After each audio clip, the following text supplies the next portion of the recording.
ॐ स्थापकाय च धर्मस्य सर्वधर्मस्वरूपिणे अवतारो वरिष्ठाय रामकृष्णाय ते नमः। শ্রী শ্রী লীলা প্রসঙ্গ চলছে অবতার জীবনে সাধক ভাব। আগের দিন আমরা পড়েছিলাম ঠাকুরের সেই 8 বৎসর বয়স। মহারাজ এখানে লিখছেন, এখনও উপনয়ন হয় নাই। গ্রামের ভদ্রঘরের অনেকগুলি স্ত্রীলোক একদিন দলবদ্ধ হইয়া পূর্বোক্তরূপে বিশালক্ষী দেবীর মানত শোধ করিতে মাঠ ভাঙিয়া যাইতে লাগিলেন। সেই যে বিশালক্ষী মন্দিরে সব মানত করেছিল, পুজো দিতে যাচ্ছিল। তারপরে এইখান থেকে আজকে আমাদের শুরু। স্ত্রী লোকেরা যাইতেছেন দেখিয়া বালক গদাই বলিয়া বসিলেন, আমিও যাব। বালকের কষ্ট হইবে ভাবিয়া স্ত্রী লোকেরা নানারূপে নিষেধ করিলেও কোনো কথা না শুনিয়া গদাধর সঙ্গে সঙ্গে চলিলেন। স্ত্রীলোকদিগের তাহাতে আনন্দ ভিন্ন বিরক্তি হইল না, কারণ সর্বদা প্রফুল্লচিত্ত রঙ্গরসপ্রিয় বালক কাহার না মন হরণ করে। তাহার উপর এই অল্প বয়সে গদাইয়ের ঠাকুর দেবতার গান ছড়া সব কণ্ঠস্থ। পথে চলিতে চলিতে তাহাদিগের অনুরোধে তাহার 2-4টা সে বলিবেই বলিবে, আর ফিরিবার সময় তাহার ক্ষুধা পাইলেও ক্ষতি নাই। দেবীর প্রসাদী নৈবেদ্য দুগ্ধাদি তো তাহাদিগের সঙ্গেই থাকিবে, তবে আর কি। গদাইয়ের সঙ্গে যাওয়ায় বিরক্ত হইবার কি আছে বলো।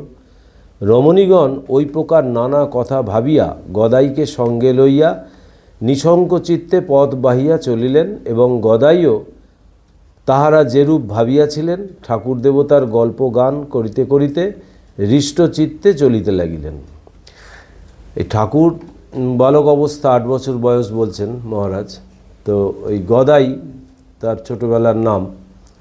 তো সে গদাই ওই স্ত্রীলোকরা ওই মানত করেছে পুজো দিতে যাবে বিশালক্ষীর মন্দিরে, কামারপুকুর থেকে অনেকটাই দূরে। তো ওই সেই আলপথ ধরে হেঁটে হেঁটে যাবে। তো বাচ্চা বলে বালক বলে ওই স্ত্রীলোকরা প্রথমে তাকে বারণ করেছিল, সে বারণ শুনবে না। তারপরে স্ত্রীলোকরা ভাবলো যে ওর তো খাওয়ার কষ্ট হবে না, এ হবে না, আমাদের কাছে সব কিছু রয়েছে। আর ও চট করেই, বা ঠাকুরের এমনই ছিল, আকর্ষণ শক্তি ছিল যে মানে চট করেই সবাইয়ের মন মানে আনন্দ দিত আর কি, এমন কিছু একটা করতো। তো এই সব ভেবে লাস্টে গদাই ওদের সঙ্গী হয়ে গেল। গদাইও ওই ওদের সঙ্গে পথ চলতে লাগলো, আর ওই ছড়া আর গান তার কণ্ঠস্থ। সে ওই করতে করতে যাচ্ছে, সবাইকে আনন্দ দিচ্ছে। তারপরে বলছেন, কিন্তু বিশালাক্ষী দেবীর মহিমা কীর্তন করিতে করিতে প্রান্তর পার হইবার পূর্বেই এক অভাবনীয় ঘটনা উপস্থিত হইল। বালক গান করিতে করিতে সহসা থামিয়া গেল। তাহার অঙ্গপ্রত্যঙ্গাদি অবশ আড়ষ্ট হইয়া গেল। চক্ষে অবিরল জলধারা বহিতে লাগিল, এবং কি অসুখ করিতেছে বলিয়া তাহাদিগের বারংবার সস্নেহ আহ্বানে সাড়া পর্যন্ত দিল না। পথ চলিতে অনভ্যস্ত কোমল বালকের রৌদ্র লাগিয়া সর্দিগর্মী হইয়াছে ভাবিয়া রমণীগণ বিশেষ শঙ্কিত হইলেন, এবং সন্নিহিত পুষ্করিণী হইতে জল আনিয়া বালকের মস্তকে ও চক্ষে প্রদান করিতে লাগিলেন। কিন্তু তাহাতেও বালকের কোনরূপ সংজ্ঞার উদয় না হওয়ায় তাহারা নিতান্ত নিরুপায় হইয়া ভাবিতে লাগিলেন, এখন উপায়। দেবীর মানত পূজাই বা কেমন করিয়া দেয়া হয়, এবং পরের বাছা গদাইকেই বা ভালোই ভালোই কিরূপে গৃহে ফিরিয়াইয়া লইয়া যাওয়া হয়। প্রান্তরে জনমানব নাই যে সাহায্য করে, এখন উপায়। স্ত্রীলোকেরা বিশেষ বিপন্না হইলেন, এবং ঠাকুর দেবতার কথা ভুলিয়া বালককে ঘিরিয়া বসিয়া কখনো ব্যজন, কখনো জলসেক, কখনো বা তাহার নাম ধরিয়া ডাকাডাকি করিতে লাগিলেন। মানে কিছুটা যেতে যেতেই সেই প্রান্তর পার হবার আগেই ওই বালক গদাই সংজ্ঞাহীন হয়ে পড়ল। সেই কারণটা পরে বলবেন কেন সংজ্ঞাহীন হলো। তো এবার এই সংজ্ঞাহীন হওয়ার ফলে কি হলো, সবাই খুব ভয় পেয়ে গেল, প্রধানত সব মহিলা। এবার এই স্ত্রী লোকরা কী করে, কোথায় যায়, তারপরে ভাবছে একে বাড়িতেই বা কী করে ফিরিয়ে নিয়ে যাব, এই সব চিন্তায় তাদের ব্যস্ত হয়ে পড়ল তারা। কিছুকাল এইরূপে গত হইলে প্রসন্নের প্রাণে সহসা উদয় হইল, বিশ্বাসী সরল বালকের উপর দেবীর ভর হয় নাই তো। সরল প্রাণ পবিত্র বালক ও স্ত্রী পুরুষের উপরেই তো দেবদেবীর ভর হয় শুনিয়াছি। প্রসন্ন সঙ্গী রমণীগণকে ওই কথা বলিলেন এবং এখন হইতে গদাইকে না ডাকিয়া এক মনে বিশালাক্ষীর নাম করিতে অনুরোধ করিলেন। প্রসন্নের পুণ্য চরিত্রে তাহার উপর শ্রদ্ধা রমণীগণের পূর্ব হইতেই ছিল। সুতরাং সহজেই ওই কথায় বিশ্বাসিনী হইয়া এখন দেবী জ্ঞানে বালককে সম্বোধন করিয়া বারংবার বলিতে লাগিলেন, মা বিশালাক্ষী প্রসন্না হও, মা রক্ষা করো, মা বিশালাক্ষী মুখ তুলে চাও, মা অকুলে কুল দাও। এইবার কি হলো, ওই প্রসন্ন নামক যে স্ত্রীলোক ছিল সে এবার চিন্তা করলো যে এই সরল প্রাণ পবিত্র যারা হয়, বালক স্ত্রী পুরুষ যারাই হয়, তাদের মধ্যেই এই দেবদেবীর ভর হয় উনি শুনেছিলেন। সেই জন্য ওনার দৃঢ় ধারণা হলো যে তাহলে কি এর মধ্যে এই গদাইয়ের মধ্যে তাহলে কি দেবীর ভর হলো। তখন ওই তার নাম ধরে ডাকছিল প্রথমে, তখন ঠাকুরের নাম না ধরে গদাই গদাই না করে তখন ওই বিশালাক্ষীর নাম সবাই করতে লাগলো। এই প্রসন্ন হওয়ার কথা তখন ওই মাকে প্রার্থনা করছে সবাই। আশ্চর্য, রমণীগণ কয়েকবার ওই রূপে দেবীর নাম গ্রহণ করিতে না করিতেই গদাইয়ের মুখমণ্ডল মধুর হাস্যে রঞ্জিত হইয়া উঠিল এবং বালকের অল্প অল্প সংজ্ঞার লক্ষণ দেখা গেল। তখন আশ্বাসিতা হইয়া তাহারা বালক শরীরে বাস্তবে কি দেবীর ভর হইয়াছে নিশ্চয় করিয়া তাহাকে পুনঃ পুনঃ প্রণাম ও মাতৃসম্বোধনে প্রার্থনা করিতে লাগিলেন। মানে এই বালক তখন গদাই তখন ওই হাসি হাসি মুখ করে তখন দেখছে সবাই যে মুখমণ্ডলটা হাসি ভরে গেছে। তখন ওই বালক শরীরে বলছে এই দেবীর ভর হয়েছে জেনে তখন ওই বালককেই মাতৃ সম্বোধনে সবাই প্রার্থনা করছে। এখানে একটা সংজ্ঞা আছে, এই ফুটনোট আছে। কেহ কেহ বলেন এই সময় ভক্তির আতিশয্যে স্ত্রীলোকেরা বিশালাক্ষীর নিমিত্ত আনিত নৈবেদ্যাদি বালককে ভোজন করিতে দিয়াছিলেন। মানে তারা তাদের দৃঢ় ধারণা হয়েছিল যে বিশালাক্ষী মা ওই বালকের মধ্যেই প্রবিষ্ট হয়েছে, তাই ওই তার যে নৈবেদ্য ছিল সেই নৈবেদ্যগুলো গদাইকে খাওয়াচ্ছিল। ক্রমে সংজ্ঞালাভ করিয়া বালক প্রকৃতিস্থ হইল এবং আশ্চর্যের বিষয় ইতপূর্বের ঐরূপ অবস্থার জন্য তাহার শরীরে কোনরূপ অবসাদ বা দুর্বলতা লক্ষিত হইল না। রমণীগণ তখন তাহাকে লইয়া ভক্তি গদগদ চিত্তে দেবীস্থানে উপস্থিত হইলেন এবং যথাবিধি পূজা দিয়া গৃহে ফিরিয়া ঠাকুরের মাতার নিকট সকল কথা আদ্যপান্ত নিবেদন করিলেন। তিনি তাহাতে ভীতা হইয়া গদাইয়ের কল্যাণে সেদিন কুলদেবতা রঘুবীরের বিশেষ পূজা দিলেন এবং বিশালক্ষীর উদ্দেশ্যে পুনঃ পুনঃ প্রণাম করিয়া তাহারও বিশেষ পূজা অঙ্গীকার করিলেন। এবার ঠাকুরের মায়ের কাছে যখন খবরটা গেছে, সবাই গিয়ে জানিয়েছে, তখন ঠাকুরের মা স্বাভাবিকই একটু ভয় পেয়ে গেছে। তো ভয় পেয়ে গিয়ে ওই তাদের যে কুল দেবতা রঘুবীর রামচন্দ্র, সেই রঘুবীরের পুজো দিলেন এবং ওই বিশালক্ষীর উদ্দেশ্যেও ওই প্রণাম করতে লাগলেন। শ্রীরামকৃষ্ণ জীবনের আরেকটি ঘটনা বাল্যকাল হইতে তাহার উচ্চ ভাবভূমিতে মধ্যে মধ্যে আরূঢ় হওয়ার বিষয় বিশেষ সাক্ষ্য প্রদান করে। ঘটনাটি এইরূপ হইয়াছিল। তাহলে ছোটোবেলায় কি দেখলাম, 8 বছর বয়সে ঠাকুরের এই ভাব হলো। এই বিশালক্ষী তলায় যাওয়ার সময়, ওই আলের পথ দিয়ে যাওয়ার সময় তখনই তার ওই ভাব হয়েছিল। এইবার মহারাজ লিখছেন যে আরেকটা ঘটনাও ঘটেছিল। সেই ঘটনাটাও আমরা সবাই জানি। কামারপুকুরে ঠাকুরের পিত্রালয়ের দক্ষিণ পশ্চিমে কিয়ৎ দূরে এক ঘর সুবর্ণ বণিক বাস করিত। পাইনরা যে তখন বিশেষ শ্রীমান ছিল, তৎপরিচয় তাহাদের প্রতিষ্ঠিত বিচিত্র কারুকার্য খচিত ইষ্টক নির্মিত শিব মন্দিরে এখনও পাওয়া যায়। এ পরিবারের 2-1 মাত্র এখনও বাঁচিয়া আছে এবং ঘর দ্বার ভগ্ন ও ভূমিসাৎ হইয়াছে।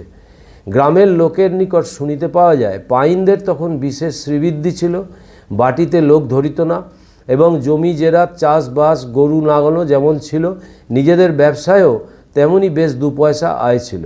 তবে পাইনরা গ্রামের জমিদারদের মতো ধনাঢ্য ছিল না, মধ্যবিত্ত গৃহস্থ শ্রেণীভুক্ত ছিল। এই পাইনদের পরিচয় মহারাজ এখানে দিচ্ছেন যে পাইনরা জমিদারদের মতো অত বিত্তশালী ছিল না, কিন্তু পাইনরাও বেশ ধনী গৃহস্থ। পাইনদের কর্তা বিশেষ ধর্মনিষ্ঠ ছিলেন, সমর্থ হইলেও নিজের বসতবাটিটি স্টক নির্মিত করিতে প্রয়াস পান নাই। বরাবর মাঠকোটাতেই, এই মাঠকোটা মহারাজ এখানে দিয়ে দিয়েছেন, মাঠকোটা বলা হতো এই বাঁকুড়া জেলার, এটা একটা টার্ম। বাঁশ, কাঠ, খড় ও মৃত্তিকা সহায়ে নির্মিত দ্বিতল বাটিকে পল্লীগ্রামে মাঠকোটা বলে। ইহাতে স্টকের সম্পর্ক থাকে না, মানে দোতলা, মাটির দোতলা বাড়ি আমাদের দেশে ছিল, আমি দেখেছি এবং আমি দোতলায় শুয়েওছি। তো ওটায় কেবলমাত্র ওই মাটি, কাঠ, বাঁশ, খড় এইগুলো দিয়ে এগুলো তৈরি হতো, এটাকে মাঠকোটা বলে। দেবালয়টি কিন্তু স্টক পোড়াইয়া বিশিষ্ট শিল্পী নিযুক্ত করিয়া সুন্দরভাবে নির্মাণ করাইয়াছিলেন। কর্তার নাম সীতানাথ ছিল। সীতানাথ পাইন বিখ্যাত ঠাকুরের সময়কার। তাহার 7 পুত্র ও 8 কন্যা ছিল এবং বিবাহিতা হইলেও কন্যাগুলি কী কারণে বলিতে পারি না, সর্বদা পিত্রালয়েই বাস করিত। শুনিয়াছি ঠাকুরের যখন 10-12 বৎসর বয়স, তখন উহাদের সর্বকনিষ্ঠা যৌবনে পদার্পণ করিয়াছে। কন্যাগুলি সকলেই রূপবতী ও দেবদ্বিজ ভক্তিপরায়ণা ছিল এবং প্রতিবেশী বালক গদাইকে বিশেষ স্নেহ করিত। ঠাকুর বাল্যকালে অনেক সময় এই ধর্মনিষ্ঠ পরিবারের ভিতর কাটাইতেন এবং পাইনদের বাটিতে তাহার উচ্চ ভাবভূমিতে উঠিয়া অনেক লীলার কথা এখনও গ্রামে শুনিতে পাওয়া যায়। সেই মনে আছে না, সেই যে চ্যালেঞ্জ করেছিল গিয়ে ঠাকুর, তো সেই এসে যে ওদের সঙ্গে মিশে গেছিল, তারপরে যখন দাদা ডাকছে তখন যাইব বলে। বর্তমান ঘটনাটি কিন্তু আমরা ঠাকুরের নিকটেই শুনিয়াছিলাম, এই ঠাকুরের কাছেই এই ঘটনাটা শোনা, এটা ওই শিবের ভাব হয়েছিল আর কি। কামারপুকুরে বিষ্ণুভক্তি ও শিবভক্তি পরস্পর দেশাদেশি না করিয়া বেশ পাশাপাশি চলিত বলিয়া বোধ হয়। এখনও শিবের গাজনের ন্যায় বৎসর বৎসর বিষ্ণুর 24 প্রহরী নাম কীর্তন সমারোহে সম্পন্ন হইয়া থাকে। তবে শিব মন্দির ও শিবস্থানের সংখ্যা বিষ্ণু মন্দির অপেক্ষা অধিক। সুবর্ণমণিকদের ভিতর অনেকেই গোঁড়া বৈষ্ণব হইয়া থাকে। নিত্যানন্দ প্রভুর উদ্ধারণ দত্তকে দীক্ষা দিয়া উদ্ধার করিবার পর হইতে ওই জাতির ভিতর বৈষ্ণব মত বিশেষ প্রচলিত। কামারপুকুরের পাইনরা কিন্তু শিব ও বিষ্ণু উভয়েরই ভক্ত ছিল। বৃদ্ধ কর্তা পাইন একদিকে যেমন ত্রিসন্ধ্যা হরিনাম করিতেন, অন্যদিকে তেমনি শিব প্রতিষ্ঠা করিয়াছিলেন এবং প্রতি বৎসর শিবরাত্রির ব্রত পালন করিতেন। রাত্রি জাগরণে সহায়ক হইবে বলিয়া ব্রতকালে পাইনদের বাটিতে যাত্রা গানের বন্দোবস্ত হইত। মানে ওই রাত্রিটা জাগতে হবে, তো মানে ঘুমিয়ে পড়বে সবাই, সেই জন্য এই সমস্ত পালাগান টালাগান হতো। একবার ওইরূপে শিবরাত্রির ব্রতকালে পাইনদের বাটিতে যাত্রার বন্দোবস্ত হইয়াছে। নিকটবর্তী গ্রামেরই দল শিব মহিমাসূচক পালা গাহিবে, রাত্রি 1 দণ্ড পরে যাত্রা বসিবে। সন্ধ্যার সময় সংবাদ পাওয়া গেল যাত্রার দলে যে বালক শিব সাজিয়া থাকে তাহার সহসা কঠিন পীড়া হইয়াছে। শিব সাজিবার লোক বহু সন্ধানেও পাওয়া যাইতেছে না। অধিকারী হতাশ হইয়া অদ্যকার নিমিত্ত যাত্রা বন্ধ রাখিতে মিনতি করিয়া পাঠাইয়াছেন। এখন উপায়? শিবরাত্রিতে রাত্রি জাগরণ কেমন করিয়া হয়? বৃদ্ধেরা পরামর্শ করিতে বসিলেন এবং অধিকারীকে জিজ্ঞাসা করিয়া পাঠাইলেন, শিব সাজিবার লোক দিলে তিনি অর্ধরাত্রে যাত্রা করিতে পারিবেন কিনা। উত্তর আসিল, শিব সাজিবার লোক পাইলে পারিব। মানে ডাইরেক্টর যে যাত্রা বলছে বন্ধ রাখতে হবে, যে শিবের যে অভিনয় করবে সে অসুস্থ হয়ে গেছে। তখন এবার গ্রামের লোকজন বলছে যদি শিবের একটা অন্য যদি দেওয়া হয় তাহলে কি যাত্রা হবে? তখন বলছে হ্যাঁ সেটা হতে পারে। তখন গ্রাম পঞ্চায়েত আবার পরামর্শ জুড়িল শিব সাজিতে কাহাকে অনুরোধ করা যায়। স্থির হইল গদাইয়ের বয়স অল্প হইলেও সে অনেক শিবের গান জানে এবং শিব সাজিলে তাহাকে দেখাইবেও ভালো, তাহাকেই বলা যাক। তবে শিব সাজিয়া একটু আধটু কথাবার্তা কহা তাহা অধিকারী স্বয়ং কৌশলে চালাইয়া লইবে, মানে ডাইরেক্টর ওই প্রম্পট করে চালিয়ে দেবে আর কি।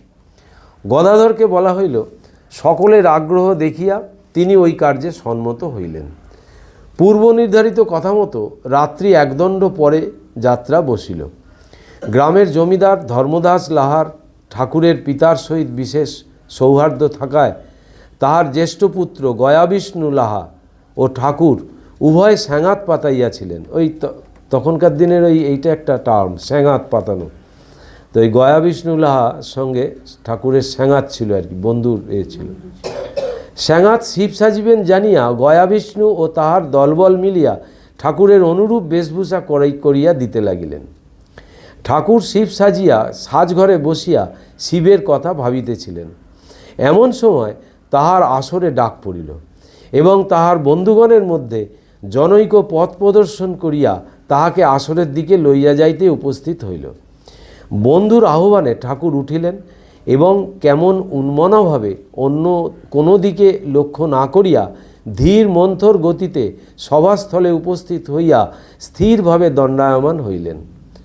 তখন ঠাকুরের সেই জটা জটিল বিভূতিমণ্ডিত বেশ, সেই ধীর স্থির পদক্ষেপ ও পরে অচল অটল অবস্থিতি, বিশেষত সেই অপার্থিব অন্তর্মুখী নির্নিমেষ দৃষ্টি ও অধর কোণে ঈষৎ হাস্যরেখা দেখিয়া লোকে আনন্দে ও বিস্ময় মোহিত হইয়া পল্লীগ্রামের প্রথা মতো সহসা উচ্চ রবে হরিধ্বনি করিয়া উঠিল এবং রমণীগণের কেহ কেহ উলুধ্বনি ও শঙ্করধ্বনি করিতে লাগিল। অনন্তর সকলকে স্থির করিবার জন্য অধিকারী ও ওই গোলযোগের ভিতরেই শিবস্তুতি আরম্ভ করিলেন। তাহাতে শ্রোতারা কথঞ্চিত স্থির হইল বটে, কিন্তু পরস্পরে ইশারা ও গা ঠেলিয়া বাহবা বাহবা, গদাইকে কি সুন্দর দেখাইতেছে, ছোড়া শিবের পালাটা এত সুন্দর করতে পারবে তা কিন্তু ভাবিনি, ছোড়াকে বাগিয়ে নিয়ে আমাদের একটা যাত্রার দল করতে হয়, ইত্যাদি নানা কথা অনুচ্চ স্বরে চলিতে লাগিল। গদাধর কিন্তু তখনও সেই একইভাবে দণ্ডায়মান, অধিকন্তু তাহার বক্ষ বহিয়া অবিরত নয়নাশ্রু পতিত হইতেছে। এইরূপ কিছুক্ষণ অতীত হইলে গদাধর তখনও স্থান পরিবর্তন বা বলা কহা কিছুই করিতেছেন না দেখিয়া অধিকারী ও পল্লীর বৃদ্ধ দুই একজন বালকের নিকট গিয়া দেখেন তাহার হস্তপদ অসার, বালক সম্পূর্ণ সংজ্ঞা শূন্য। তখন গোলমাল দ্বিগুণ বাড়িয়া উঠিল। কেহ বলিল, জল চোখে মুখে জল দাও। কেহ বলল, ছোড়াটা রসভঙ্গ করলে, যাত্রাটা আর শোনা হলো না। দেখছি যা হোক, বালকের কিছুতেই সংজ্ঞা হইতেছে না দেখিয়া যাত্রা ভাঙিয়া গেল এবং গদাধরকে কাঁধে লইয়া কয়েকজন কোনরূপে বাড়ি পৌঁছাইয়া দিল। শুনিয়াছি সে রাত্রে গদাধরের সে ভাব বহু প্রযত্নেও ভঙ্গ হয় নাই এবং বাড়িতে কান্নাকাটি উঠিয়াছিল। পরে সূর্যোদয় হইলে তিনি আবার প্রকৃতিস্থ হইয়াছিলেন। মানে যেই স্টেজে গেছে গদাই, সঙ্গে সঙ্গে ভাবাবিষ্ট হয়ে গেছে এবং ভাবাবিষ্ট হয়ে তার যে দৃষ্টি এবং সেই যে ওটা এমনভাবে সবাইকে মুগ্ধ করে ফেলেছে যে সবাই একবারে আপ্লুত হয়ে গেছে এবং তারা ভেবেছিল বোধহয় সজ্ঞানেই হচ্ছে, কিন্তু তার সংজ্ঞা পুরোপুরি চলে গেছে এবং সমাধি অবস্থা, এটা একবারে সমাধিস্থ। মানে ওই ছোট বয়স থেকে ঠাকুরের এই শুরু। এইখানে একটা আছে স্টার চিহ্ন দিয়ে বলা, বলছি কেহ কেহ বলেন তিনি 3 দিন সমভাবে ওই অবস্থায় ছিলেন। মানে এখানে মহারাজ লিখছেন যে পরে সূর্যোদয় হইলে তিনি আবার প্রকৃতিস্থ হইয়াছিলেন, মানে পরের দিন ভোরবেলা। এখানে আবার বলছে যে 3 দিন এইভাবে ছিল। মানে এক একজন এক এক রকম বলে তো, আর মহারাজ তো শুনে শুনে এগুলো ছোটোবেলার ঘটনা লিখেছে। মহারাজ ঠাকুরকে দেখেছে কদিন, 1881-82 সাল থেকে ঠাকুরকে মহারাজ পেয়েছে। তার আগের ঘটনা তো সব শুনে শুনেই লিখতে হবে, আর ঠাকুরের মুখ থেকে কিছু শুনেছে। তারপরে 3য় অধ্যায়ে যাচ্ছি আমরা, সাধক ভাবের প্রথম বিকাশ। এই যে দুটো ঘটনা বলা হলো, এইবার মহারাজ এইগুলোর পরিপ্রেক্ষিতে আসল তত্ত্বটা বলবেন। ভাব ও তন্ময়তা সম্বন্ধে পূর্বোক্ত ঘটনাগুলি ভিন্ন আরও অনেক কথা ঠাকুরের বাল্যজীবনে শুনিতে পাওয়া যায়। ছোটোখাটো অনেক বিষয় তাহার মনের ঐরূপ স্বভাবের পরিচয় আমরা সময় সময় পাইয়া থাকি। যেমন গ্রামের কুম্ভকার শিব দুর্গাদি দেবদেবীর প্রতিমা গড়িতেছে, বয়স্যবর্গের সহিত যথা ইচ্ছা বেড়াইতে বেড়াইতে ঠাকুর তথায় আগমন করিয়া মূর্তিগুলি দেখিতে দেখিতে সহসা বলিলেন, এ কি হইয়াছে? দেবচক্ষু কি এইরূপ হয়? এইভাবে আঁকিতে হয় বলিয়া যেভাবে টান দিয়া অঙ্কিত করিলে চক্ষে অমানব শক্তি, করুণা, অন্তর্মুখীনতা ও আনন্দের একত্র সমাবেশ হইয়া মূর্তিগুলিকে জীবন্ত দেবভাব সম্পন্ন করিয়া তুলিবে, তাহাকে তদ্বিদয় বুঝাইয়া দিলেন। বালক গদাধর কখনো শিক্ষা লাভ না করিয়া কেমন করিয়া ওই কথা বুঝিত ও বুঝাইতে সক্ষম হইল, সকলে অবাক হইয়া তাহা ভাবিতে থাকিল এবং ওই বিষয়ের কারণ খুঁজিয়া পাইল না। মানে ওই দেবদেবীর যে প্রতিমা যখন তৈরি হচ্ছে, সেই প্রতিমা তৈরির সময় যে চোখ আঁকছে, সেই চোখ আঁকা দেখে বলছে এইভাবে কি দেবদেবী চোখ আঁকে?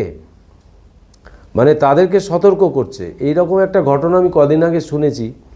ওই যে চাউন্ডাতলায় যে ওই ছোটো বাচ্চাটা আরতি করছে, বিশ্বজিৎদার পাশে দাঁড়িয়ে জগদ্ধাত্রী পুজোর সময় আমি ভিডিও করেছিলাম।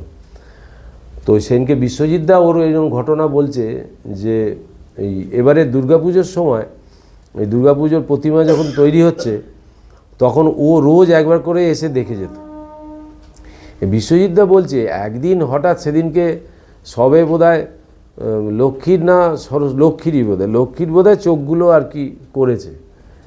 এবার ও এসে ধরে বলছে এই চোখটা এরকম আর এই চোখটা এরকম কেন? না, লক্ষ্মী আর সরস্বতী দুটো হয়েছে। ও বলছে লক্ষ্মী চোখ এরকম হলো আর সরস্বতীর চোখ এরকম হলো কেন? ভালো করে দেখো। বুঝতে পারছেন? আমি তো তাজ্জব, হ্যাঁ আমি তাজ্জব। কি ওর সব ঘটনা বললো। আমি আরও বলছি মায়ের ওই বিশ্বজিৎদা সব পরিষ্কার করে তো করে মায়ের ঘরটা বন্ধ করে। একদিন হয়েছে কি, ওই সব পরিষ্কার করেছে, একটা শুকনো ফুল মায়ের পায়ের কাছে পেছন দিকে ছিল, ওটা তোলেনি। ও সেটা জানতে পারছে। মানে আমি সেদিনকে না আমার গায়ে কাটা দিচ্ছিল। আমি কি বলছে বলে জানেন, আমি রাত্রিবেলা সেই হ্যাঁ বলছে তুমি ভালো করে পরিষ্কার করো না কেন? মায়ের ওখানে এখনো ফুল পড়ে আছে, এখনো ফুল পড়ে আছে মায়ের ওখানে। মানে ও বলছে তুই কি বলছিস, কি করে বুঝলি? বলছে আমি বলছি তোমাকে, তুমি যাও। তারপরে রাত্রিরে আসেনি, পরের দিন ঠিক তাই। হ্যাঁ হ্যাঁ, এইগুলো কি মানে আমি তো আসছে পূর্বজন্মে, মানে কি এ তো সাংঘাতিক ব্যাপার। ও কনস্ট্যান্ট 45 মিনিট আরতি করছে, দেখবে আমি তো। ও বলছে ভালো করে চোখ দুটো দেখো, লক্ষ্মীর আর সরস্বতীর চোখ এক হয়েছে। ওরা তো ঘাবড়ে গেছে, বুঝি উরি বাবরি। তারপরে আবার ঠিক করেছে এগুলো। মহাদেবের প্রতিষ্ঠা হয়েছিল, আমাকে তো বলে সবাই চকলেট নিয়ে গেছে, আমিও নিয়ে গেছি। প্রতিটি চকলেট নিয়ে মহাদেবের পাশে রাখিয়েছে। আজকে তো আমার হ্যাপি বার্থডে নয়, আজকে তো ওর হ্যাপি বার্থডে। চকলেটগুলো সব সাংঘাতিক। মানে এই ঠাকুরের এই কথা পড়ছি আর ওর কথা আমার মনে পড়ছে। ও আমার সঙ্গে কথা বলছিল ওইরকম, মানে অবাক করে দেওয়ার মতো কথা বলছে। মানে খুব, মানে একটা বড় লোক যেরকম কথা বলে ওই রকম কথা বলে। ও সিরিয়াস খুব, সব কথার উত্তর দেবে না জিজ্ঞেস করলেও, কিন্তু এমন এমন কথা বেরোচ্ছে ওর মুখ দিয়ে, মানে চমকে উঠতে হবে। বাচ্চা ওইটুকু, ভাবাই যায় না। ওর জন্য তো দিলীপদা ছোট ঘন্টা, ছোট চামচ সব ছোট ছোট করে দিয়েছে। সাংঘাতিক ব্যাপার। মানে এইগুলো যে হয় এইটা তার প্রমাণ, এই চোখের সামনে এই ছেলেটা তার প্রমাণ। সাংঘাতিক। আরো অনেক ঘটনা। বিশ্বজিৎ সেনকে এসেছিল আমার কাছে, অনেক ওরই গল্প খালি হচ্ছে। তারপরে বলছে যে যেমন ক্রীড়াচ্ছলে, একটা তো বললো যে এই দেবদেবীর প্রতিমা করতে গিয়ে এই সমস্ত ভুলভাল ধরে দিচ্ছে। আর একটা বলছে যেমন ক্রীড়াচ্ছলে বয়স্যদিগের সহিত কোনো দেব বিশেষের পূজা করিবার সংকল্প করিয়া ঠাকুর স্বহস্তে ওই মূর্তি এমন সুন্দরভাবে গড়িলেন ও আঁকিলেন যে লোকে দেখিয়া উহার দক্ষ কুম্ভকার ও পটুয়ার কার্য বলিয়া স্থির করিল।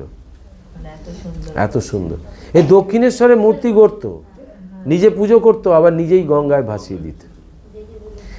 যেমন আর একটা বলছে, অযাচিত অতর্কিতভাবে কোনো ব্যক্তিকে এমন কোনো কথা বলিলেন যাহাতে তাহার মনোগত বহুকালের সন্দেহজাল মিটিয়া যাইয়া সে তাহার ভাবী জীবন নিয়মিত করিবার বিশেষ সন্ধান ও শক্তি লাভপূর্বক স্তম্ভিত হৃদয়ে ভাবিতে লাগিল।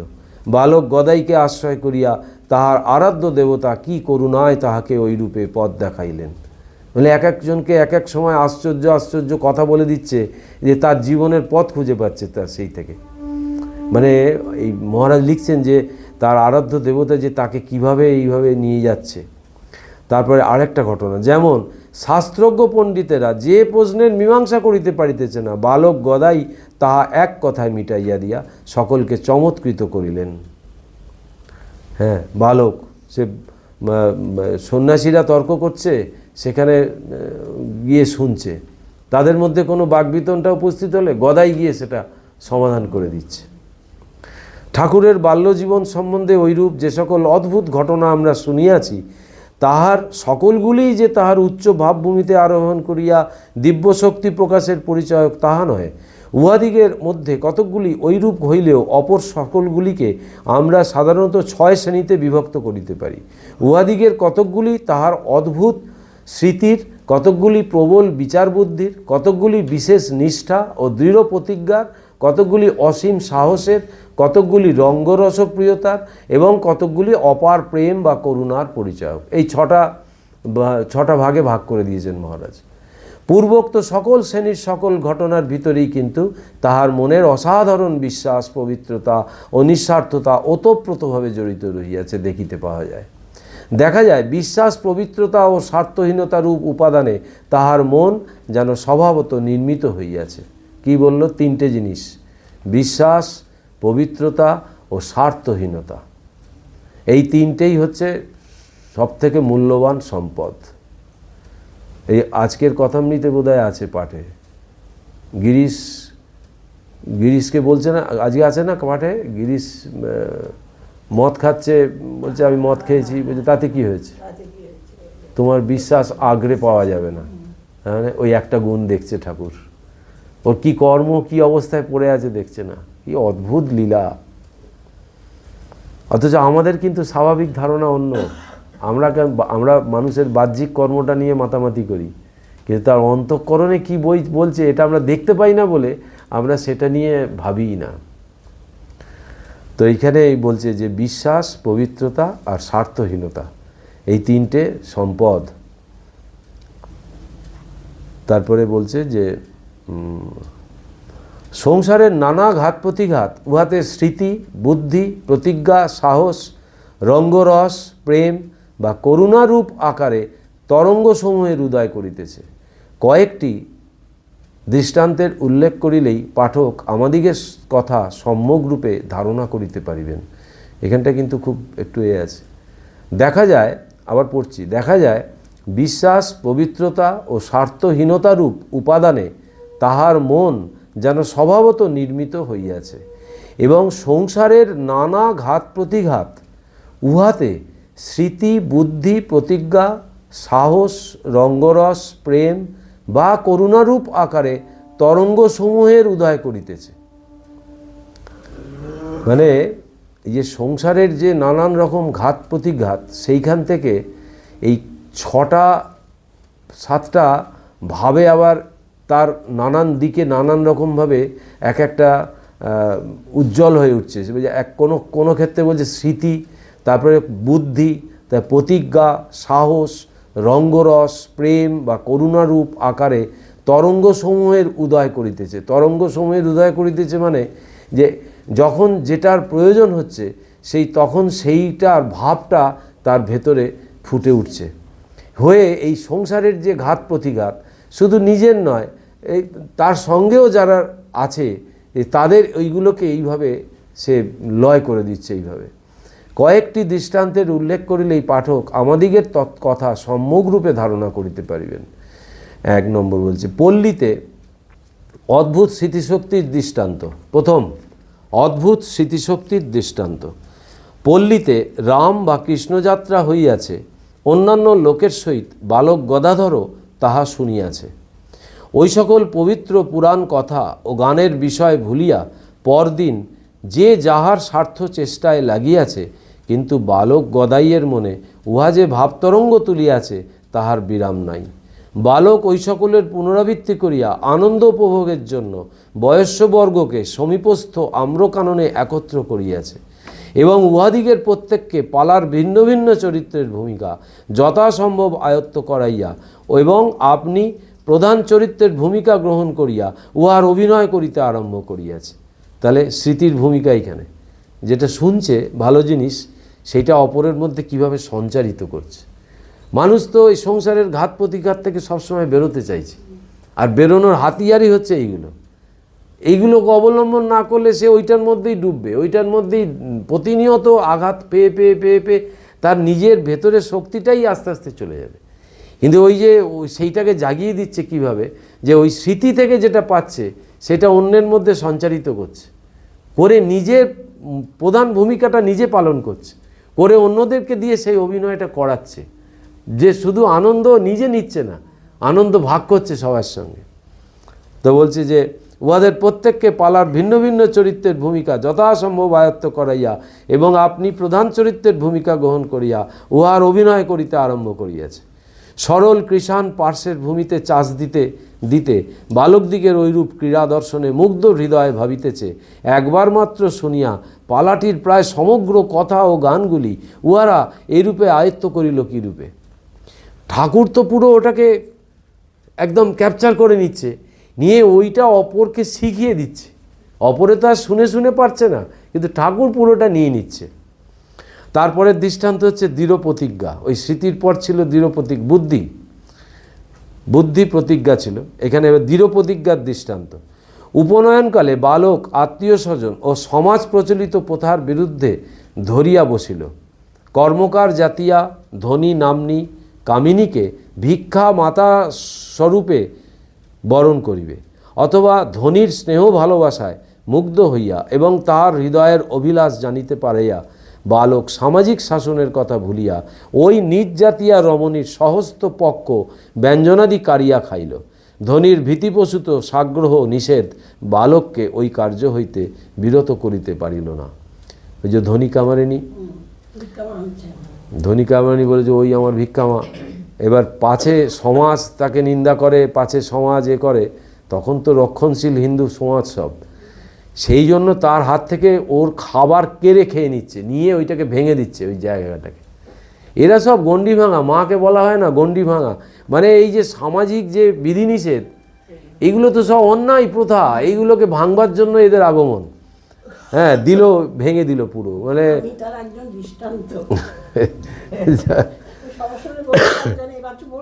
হ্যাঁ বলুন না।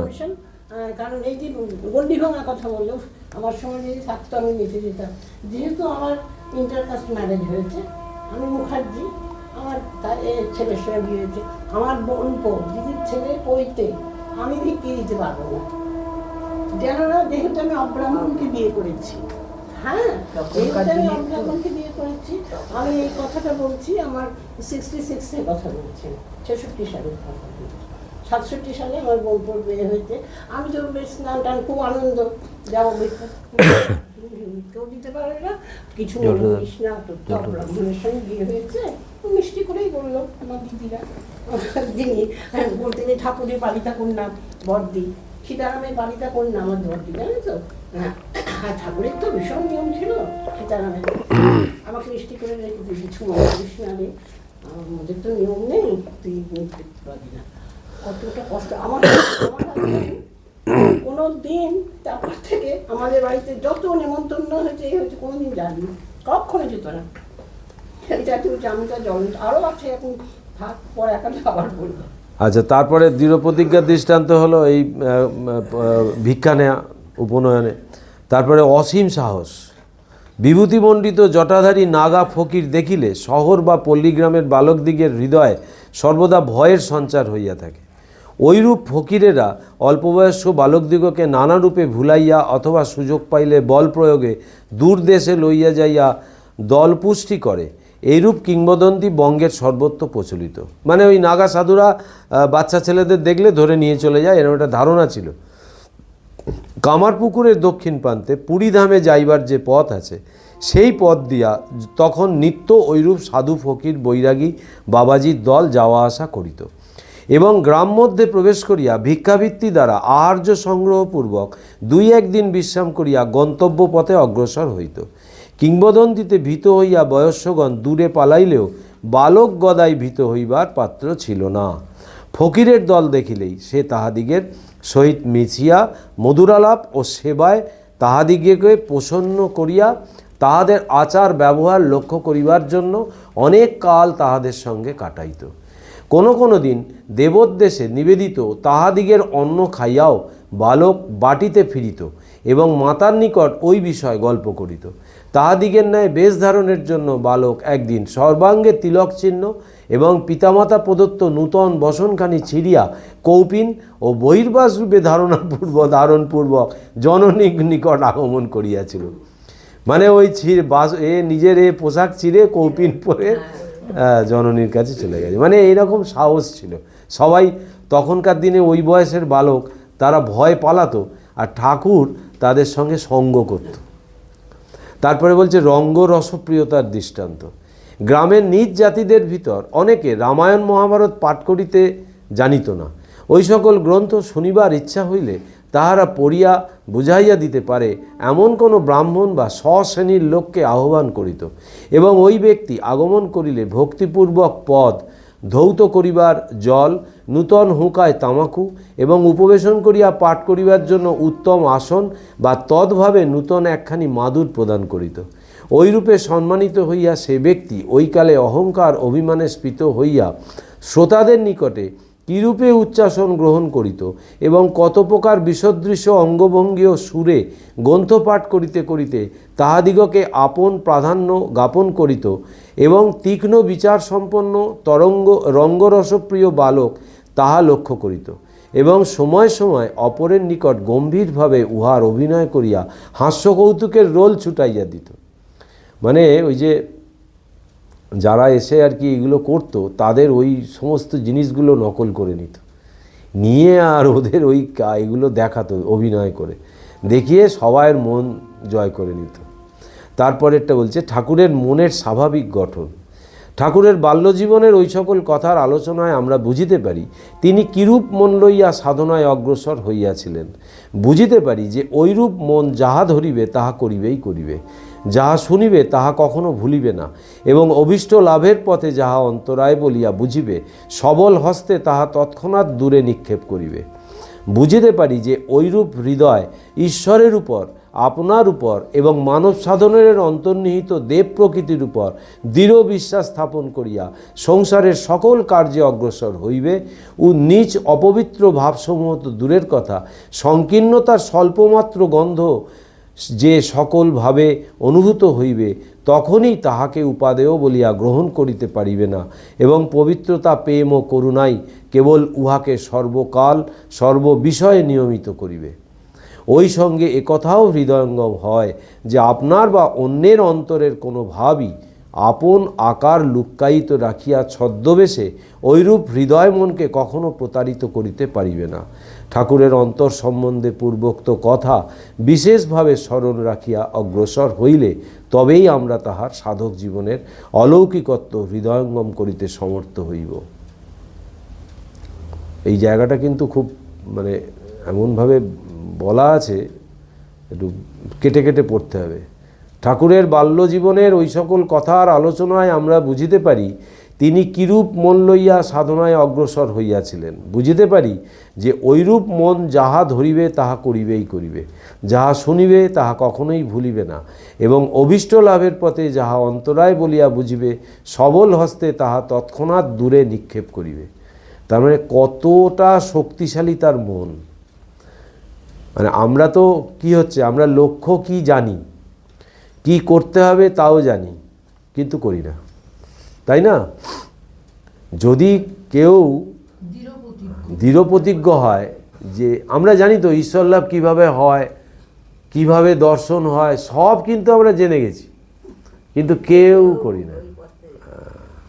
করলেই কিন্তু হবে এটাও জানি, কিন্তু আমাদের ওই জায়গাতে ওই অতটা মানে নিষ্ঠাই বলবো, একাগ্রতা ওইটা নেই। ওই কনসেন্ট্রেশনটাই তো নেই আমাদের। তারপরে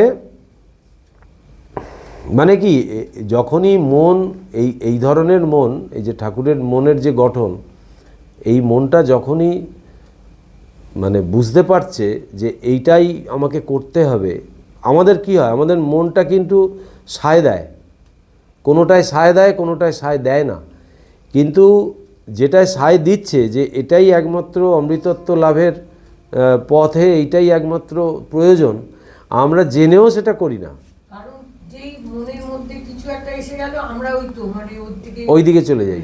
কিন্তু ওনার হচ্ছে আমি পড়বই যতই বাধা আসে।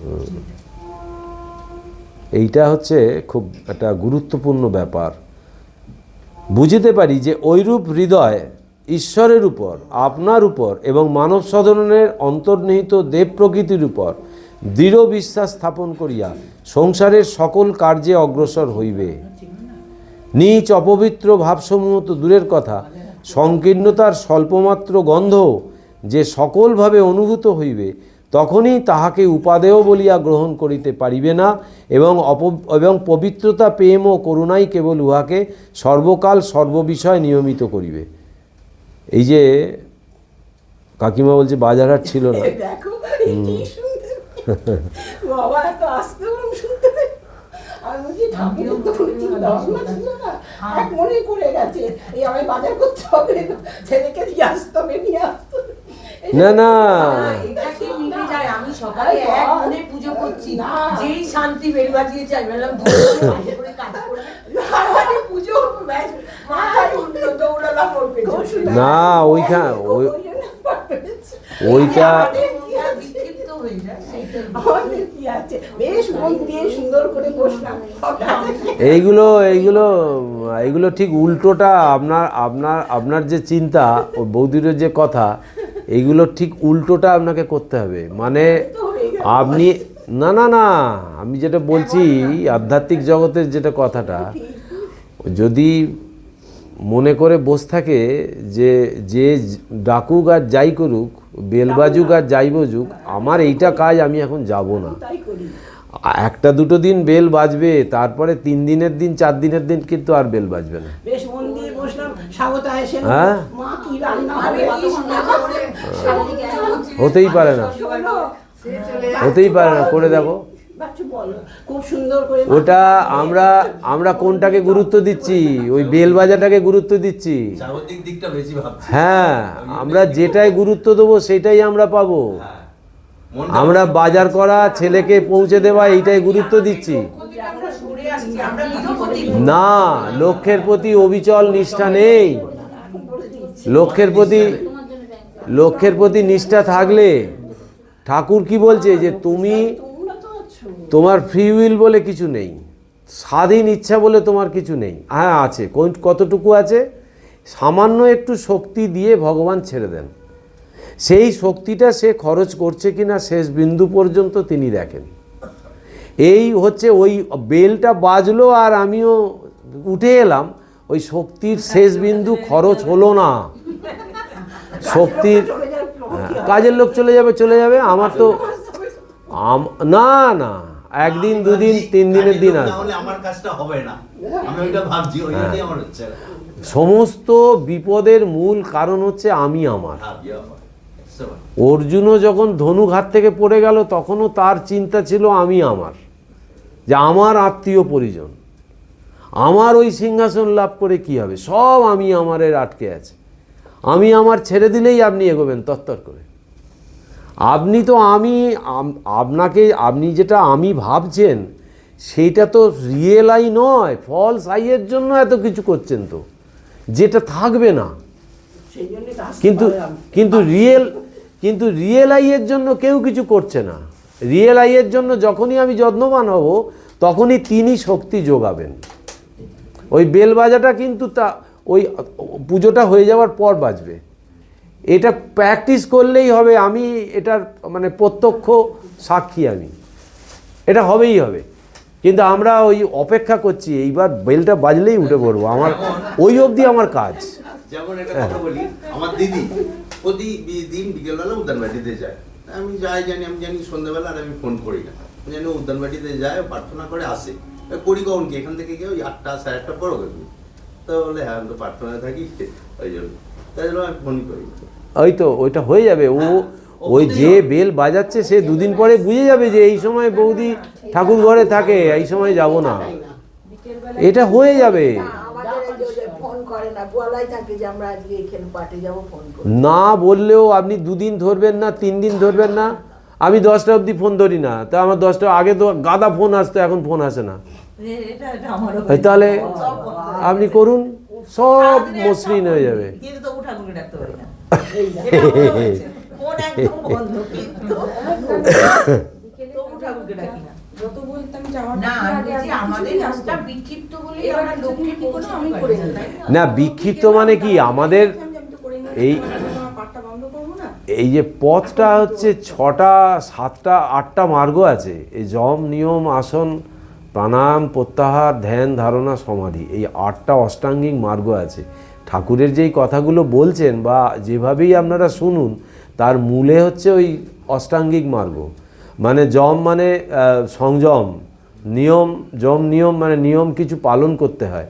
যম নিয়ম আসন, আসন মানে ওই আসন করে বসতে হয় তার কাছে।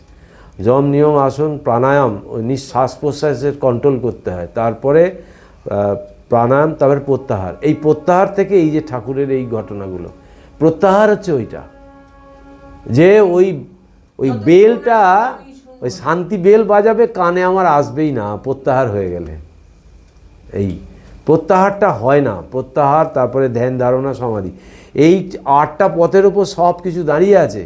কিন্তু আমরা সব কিছুর পেছনেই একটা করে যুক্তি খাড়া করে দিই, যেটা মূলে হচ্ছে আমি আমার, আর আমি আমারটা নেই, ওটা পুরোটাই ফলস।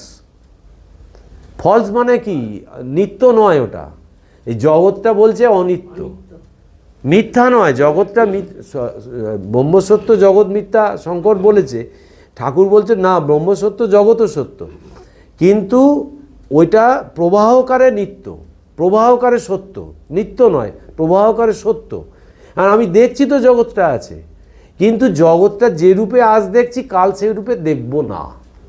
মানে শরীরটা আমি 10 বছর আগে যেরকম দেখেছি আয়নার সামনে দাঁড়িয়ে, আজকে কিন্তু ওই রূপটা আমি আর দেখতে পাই না, তাই না? তার মানে জগৎটা আছেই, কিন্তু জগৎটা প্রবাহকারে সত্য, নিত্য নয়, এই অর্থে মিথ্যা। তো সেই রকম আমি আমারটাও সবসময় কিন্তু মিথ্যাই, সবসময় প্রবাহকারে, কিন্তু ওইটা নিয়েই আমরা জড়িয়ে মরে একদম আমি আমার।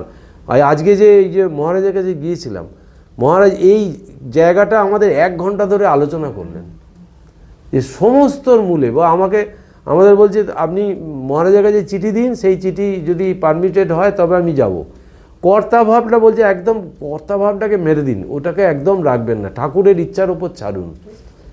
আপনার কোনো রকম কিচ্ছু করতে হবে না, সমস্ত কাজ হতে থাকবে, আপনি সরে দাঁড়ান, তাহলে কোনো গণ্ডগোল নেই। কিন্তু আমার বাসনা না যেন পেয়ে বসে, এইটা আমাকে করতে হবে, এইটা করতে হবে, গণ্ডগোল। ওই ক্ষণিক করে ওটাকে বাড়াতে হবে।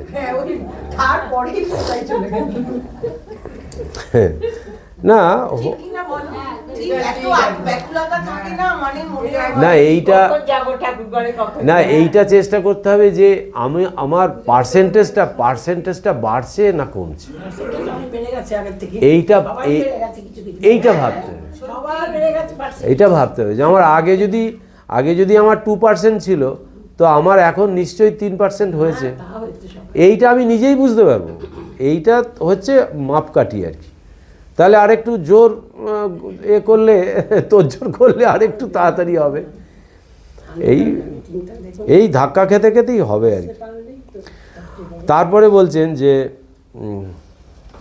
মনের স্বাভাবিক গঠন ওটা হলো ঠাকুরের অন্তর সম্বন্ধে পূর্বোক্ত কথা বিশেষভাবে স্মরণ রাখিয়া অগ্রসর হইলে তবেই আমরা তাহার সাধক জীবনের অলৌকিকত্ব হৃদয়ঙ্গম করিতে সমর্থ হইব। ঠাকুরের এই আরও ঘটনা আছে, পরে হয়তো মহারাজ বলেছেন, সেটা হচ্ছে ওই যেই সূর্যাস্ত হচ্ছে ওই দক্ষিণেশ্বরের ওই যে গঙ্গার তীরে নাক ঘষছে, মুখ ঘষছে, ওই যে মা আবার একটা দিন চলে গেল, তবুও দেখা দিলি নেই। এই যে ব্যাকুলতা, এই ব্যাকুলতা মানে কতদিন সে কত নিজের শরীরকে সে কষ্ট দিয়েছে, নিজ শরীরটাকে সে শরীরই মনে করতো না। তো এই রকম যতক্ষণ না আসছে ততক্ষণ তো হবে। লাস্টে কী হলো, খানাটা নিয়ে গিয়ে যখন নিজের গলা দিতে, তখন দেখছে চারিদিকে আলোয় উদ্ভাসিত হয়ে উঠল। তো সেইটা সবই তো আমাদের দেখিয়ে দিয়েছে। ঠাকুরের জীবনে সব থেকে আমাদের বড় পাওনা কি জানেন, ঠাকুর নিজেই বলে গেছে এবং স্বামীজিও শেষের দিকে স্বামীজিও বলে দিয়েছে, মাও বলে দিয়েছে যে ঠাকুর তোমাদের জন্য সব করে রেখেছে। বলে আমি সব, তোরা খালি বাড়া ভাতে বসে যা। মানে সাধন জীবনটাকে, সাধন ভজনটাকে এত সহজ করে দিয়েছে যে এত তোমাকে কষ্ট করতে হবে না, তুমি খালি এইটুকু করো। নবগোপাল ঘোষকে বলছে যে তুমি খালি আমার নাম করবে, সেই নাম করে সে নবগোপাল ঘোষ আজকে বিখ্যাত হয়ে গেল, তাই না? খালি বলছে শ্রীরামকৃষ্ণ নাম, সে শ্রীরামকৃষ্ণ নামটা তার মুখে লেগেছিল, তো তাকে কোথায় নিয়ে চলে গেল। গিরিশ ঘোষ কোথায় থেকে কোথায় চলে গেল। তো এইগুলো তো মানে কোনো অলৌকিক ঘটনা নয়, এগুলো একদম বাস্তব, একদম সত্য। নবগোপাল ঘোষের বাড়িতে গিয়ে তার ছবি দেখে পরিষ্কার বোঝা যায় একটা কত বড় সাধক। তাই ওই গৃহী থেকে কোথায় তাকে খালি নাম করে, এটা তো কোনো তো ছুঁয়ে দেওয়া অলৌকিকত্ব এসব নেই তার মধ্যে, তাই ওইটুকু খালি বীজ তার মধ্যে দিয়ে দিয়েছিল, আর ওইটাই ও নিষ্ঠা সহকারে পালন করলো। ও কলকাতায় থাকতো, রামকৃষ্ণপুর নাম শুনে সে ওইখানে জমি কিনে বাড়ি করে ফেললো, এবং জয় রামকৃষ্ণ তার নাম হয়ে গেল জয় রামকৃষ্ণ। রাস্তায় দেখা হলেই তার অন্য লোক বলতো জয় রামকৃষ্ণ। তাহলে কোথা থেকে কোথায় কীভাবে? তো এটা মানে স্বামীজি আমাদের জন্য যে পথ করে দিল, স্বামীজি কিন্তু ঠাকুরের এই সাধন ভজনটাকে স্বামীজি আমাদের মধ্যে আনতে দেয়নি, বলেও নি, ঘুরিয়ে ঘুরিয়ে বলেছে। এই ঠাকুর দক্ষিণেশ্বরের ঘরে যখন বলল যে শিবজ্ঞানে জীব সেবা, ওই নরেন ওইটা কিন্তু নিয়েছিল, এবং নরেন কিন্তু ওইটাকেই প্রতিষ্ঠা করে দিয়ে গেল। ওইটাকেই নরেন বলল তোমাদের কিচ্ছু করতে হবে না, তুমি খালি নিজের স্বার্থটা একটু একটু করে কমাও আর পরার্থে কর্ম করো, প্রতিদিন মানুষের একটু করে সেবা করো। কর্ম মানে ওই কর্ম নয়, কর্ম মানে নিজের স্বার্থ ত্যাগ করে কর্ম। হ্যাঁ, যে ভগবানকে ধরে আমি যার সেবা করছি সে সেই ভগবানেরই সেবা করছি, এই বোধে কর্মটা করো। এই কর্মযোগ দিয়ে গেছে, সেবা যোগ যেটা। আর মা কিন্তু একদম শেষ 3 দিন শরীর চলে যাবে, 3 দিন পরে, 3 দিন আগে যে মন্ত্র আমাদের দিয়ে গেছে, এইটা যদি আমরা পালন করি আমরা তার কাছে পৌঁছে যাব। হ্যাঁ, ওই দোষ দেখবে নিজে। এটা আপনি একটা দিন করার চেষ্টা করুন, দেখবেন এর মধ্যে কি আনন্দ আছে। আপনার ওই অভ্যাসটা যদি একবার করে ফেলতে পারেন না, ওর মতো অমৃত আর কিছু নেই। কিছু কিছু ক্ষেত্রে দোষ নিজে দেখতে গিয়ে সুযোগ নেয় এটাকে।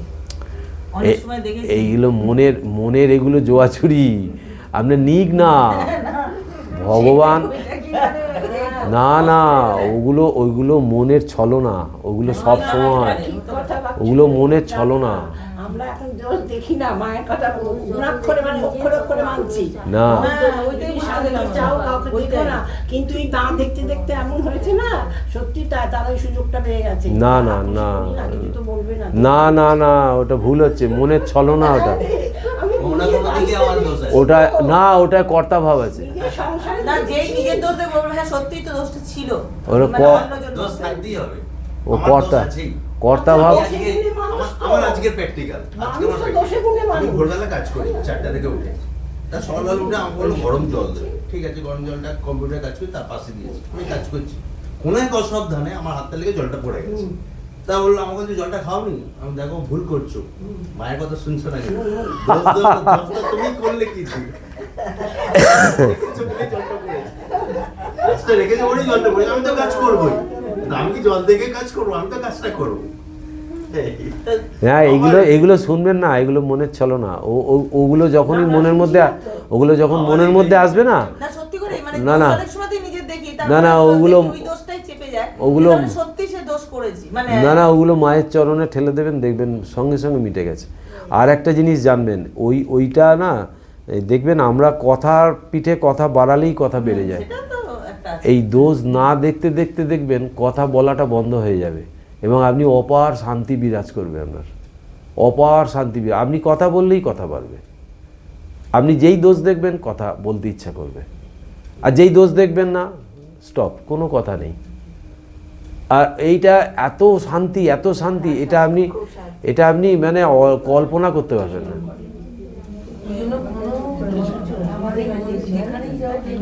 এই আমাদের দুজনের মধ্যে জিজ্ঞেস করুন না, কোনো আমাদের নেই।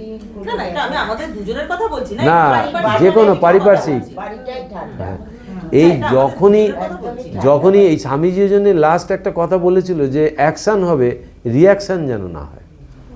আপনি কথা বলা বন্ধ করুন, কথা একমাত্র বলবেন, এটা দৃঢ় প্রতিজ্ঞ হন যে কথা যদি বলতেই হয় তাহলে ভগবানের কথা বলবো, আর কোনো কথা বলবো না। খুব শক্ত আমি বলছি না যে আমি পারি বা আমি করি, কিন্তু এইটাই থট, এটাই একমাত্র জিনিস। আর বাকি সব মানে ঠাকুর বলছে এগুলো সব ফালতু জিনিস, এগুলো নিয়ে তোমরা বেকার মাতামাতি করছো, এগুলোকে তাড়াও, খালি ভগবানের কথা আলোচনা করো, অপার শান্তি। আপনি ওইটা প্র্যাকটিস করলেই দেখবেন ওইটা এসে গেছে। আর জায়গাটা খালি না করলে তো ভগবান আসবে না। আপনি বাজে চিন্তা দিয়ে মনকে ভরিয়ে রাখলে বাজে চিন্তাই হবে। আপনি ভগবানের যতক্ষণ না খালি করছেন ততক্ষণ ভগবান এসে বসছে না। যেই আপনি কথা বলা স্টপ করে দিলেন না, দেখবেন শ্রীরামকৃষ্ণর নাম চলে এসছে ওইখানে, ম্যাজিকের মতো একদম। আপনি স্টপ করুন, নিজের রিয়াকশান বন্ধ করুন, শ্রীরামকৃষ্ণ ঢুকে পড়ছে। কারণ আমাদের মনের মধ্যে অন্য কিছু নেই তো, আমাদের মনের মধ্যে খালি ওইগুলোই আছে, কিন্তু আমরা সরিয়ে রাখছি বাজে চিন্তা দিয়ে, ওগুলোকে সরিয়ে রাখছি। বাজে চিন্তাটাকে সরালেই ওইটা ঢুকে পড়বে, আর তখনই অপার শান্তি। মানে রিয়াকশান হলেই শান্তি বিঘ্নিত হবে। ওই মানে আমরা কী ভাবি বলতে, এটা না বললে তাহলে কি করে হবে, এ তো কালকেও আবার এই ভুলটাই করবে, তাই তো? এটা ভুল। এটা তো আমারও একটা সময় এইভাবেই তো আমি পেরিয়েছি। এটা ভুল। আমি ভাবছি যে আরে এই ভুলটা তো আজকে করলো, কালকে করলো, আমি যদি মায়ের কথা শুনে চলি সংসার লণ্ডভণ্ড হয়ে যাবে, কালকে আবার তো এই ভুলটাই করবে, সে তো গণ্ডগোল লেগে যাবে। না, আপনি আপনার কর্তাভাবটাকে ছেড়ে দিন। কর্তা তো ভগবান, দায়িত্বটা তার ওপর দিন, তাকে সংশোধন করার দায়িত্ব তাকে, মানে আপনার সঙ্গে যার, ধরুন কাজের লোক হতে পারে, নিজের হতে পারে, ছেলে মেয়ে হতে পারে, স্ত্রী হতে পারে, স্বামী হতে পারে, আত্মীয় স্বজন, যে কেউ, যখনই টাসেল হচ্ছে তখন নিজেকে আড়াল করে নিতে হবে, ঠাকুরকে বসিয়ে দিতে হবে, মাকে দিয়ে দিতে হবে যে মা তুমি এটা দেখো। নিজেকে সরিয়ে নিলে, এই যেই কর্তাভাব আপনি সরিয়ে নিলেন না, তখন ওই সে গিয়ে ঠিক ওই জায়গাটা মেকআপ করবে। আমাদের কর্তাভাবটা না ন্যাচারাল আর কি। এই যেহেতু শরীরবোধটা আমাদের খুব তীব্র, এই শরীরটাকে সবসময় আমি ভাবছি বলে, কিছুতেই আত্মা ভাবি না তো, আমি ভাবি বলে আমাদের এইটা একদম তীব্র, এই কর্তাভাবটা খবরদারি করা, যেটাকে বাংলায় আমাদের বলি খবরদারি করা লোকের ওপর। তোমায় দেখিয়ে দেবো, এ করবো, মানে একটা কিছু বললেই আমাকেও আর একটা কিছু বলতে হবে, এইটা ছাড়া ভীষণ কঠিন। কিন্তু ছাড়তে হবে, এইটাই ছাড়তে হবে। কেন? নিজের জন্য, নিজে শান্তি পাওয়ার জন্য। আমরা যে দেবালয়ে যাচ্ছি, পাঠচক্রে আসছি, কার জন্য? আমার নিজের জন্য তো। এখানে ভিড় বাড়িয়ে কার লাভ? আমি কিছু এখান থেকে পাবো বলেই না আমি আসছি। তাহলে আমার নিজের জন্য যদি আসি, তাহলে আমাকে প্র্যাকটিসটাও একটু করতে হবে। প্র্যাকটিস হচ্ছে ওইটা, ফার্স্ট নিজেকে মানে চুপচাপ রাখা, শান্ত রাখা। তাহলে দেখবেন আমি মানে 100% বলছি, কোনো প্রবলেম অ্যারাইজ করবে না। কিন্তু আমরা ভাবছি যে আমি না বললে এ তো কালকেও এই জিনিসটা করবে, তাহলে তো এই তো বেড়ে যাবে দিন দিন। আদৌ বাড়বে না, সেও পাল্টাতে থাকবে। রহস্য এইটাই, আপনার সঙ্গে সেও পাল্টাতে থাকবে, নাহলে দূরত্ব তৈরি হবে, দুটোর একটা হবে। এ অদ্ভুত, এগুলো মনোবিজ্ঞানের কথা আর কি। আচ্ছা, যাই হোক, তাহলে এই আর পরেরটা পড়ে শেষ করে দিই, 1 ঘন্টা হয়ে যাবে। ঠাকুরের জীবনে সাধকভাবের প্রথম বিশেষ বিকাশ আমরা দেখিতে পাই তিনি যখন কলিকাতায় তার ভ্রাতার চতুষ্পাটিতে যেদিন বিদ্যাশিক্ষায় মনোযোগী হইবার জন্য অগ্রজ রামকুমারের তিরস্কার ও অনুযোগের উত্তরে তিনি স্পষ্টাক্ষরে বলিয়াছিলেন, চালকলা বাঁধা বিদ্যা আমি শিখিতে চাহি না, আমি এমন বিদ্যা শিখিতে চাই যাহাতে জ্ঞানের উদয় হইয়া মানুষ বাস্তবিক কৃতার্থ হয়।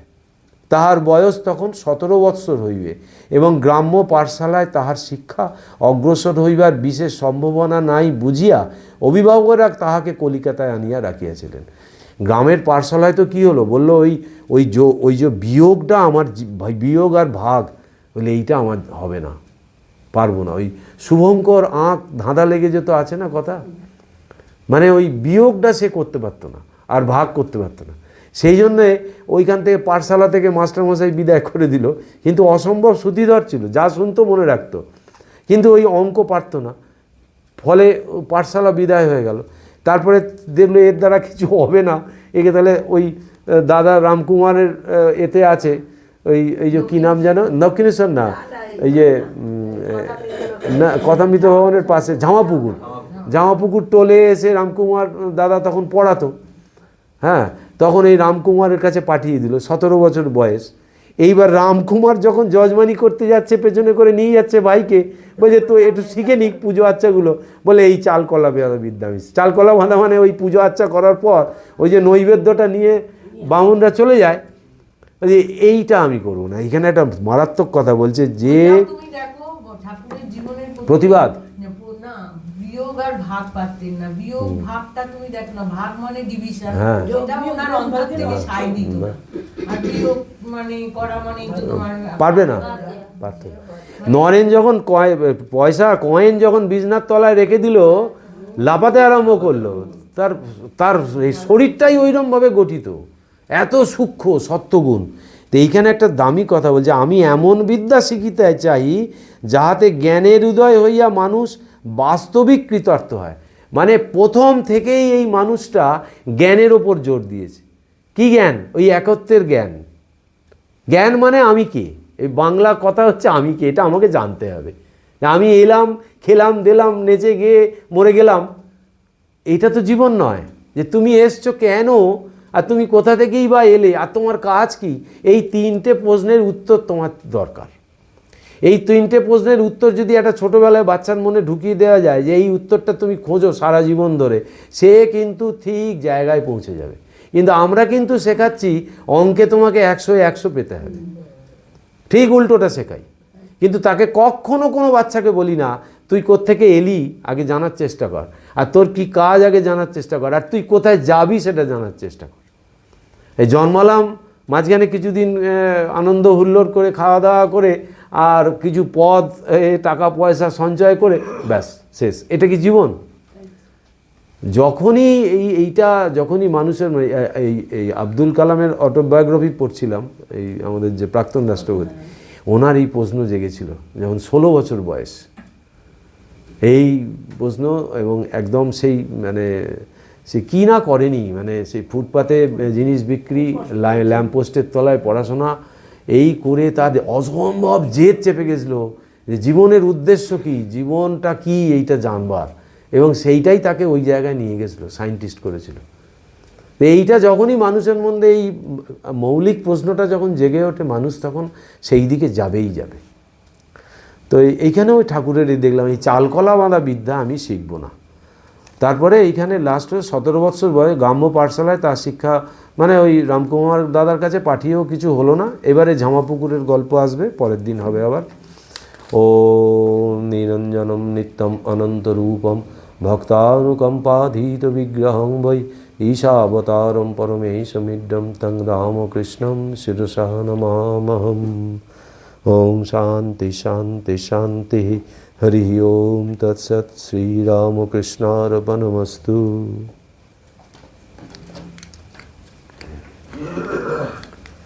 আজকে এটা কাজ করছে না।